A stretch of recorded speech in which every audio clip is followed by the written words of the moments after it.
Hello, my passionate learners. I hope you all are doing great and welcome back to another exciting video with Safari Academy. Now, we have already understood infinitives. Let us move one step further in our discussion of non-finite verbs. At this point, it becomes important to understand another form of verb, which looks like an action but behaves like a noun.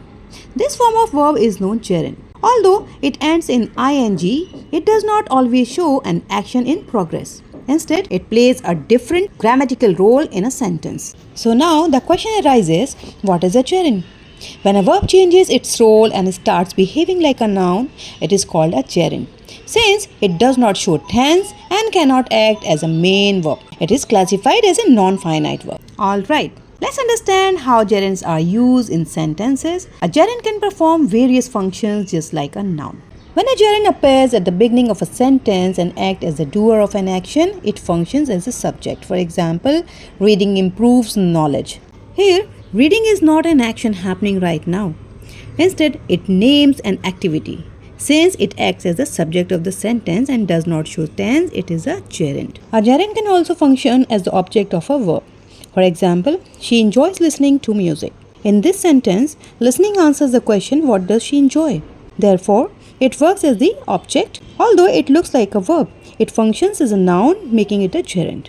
One of the most important rules related to the gerund is that after a preposition, we always use a gerund, not infinitive. For example, he is fond of playing cricket. One more example, she succeeded by working hard. A gerund can also complete the meaning of the sentence by acting as a complement. For example, her hobby is painting.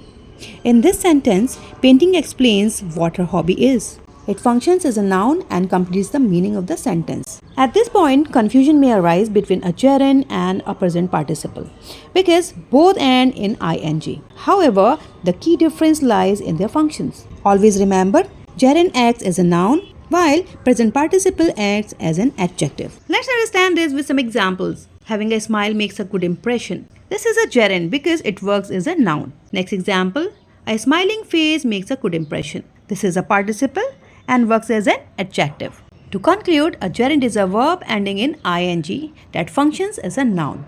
It does not show tense and cannot act as the main verb. Hope you understood the concept well. In the next session, we will move ahead to understand participles, the third type of non-finite verb. Until then, keep learning, keep growing, and keep shining. See you soon. Take care.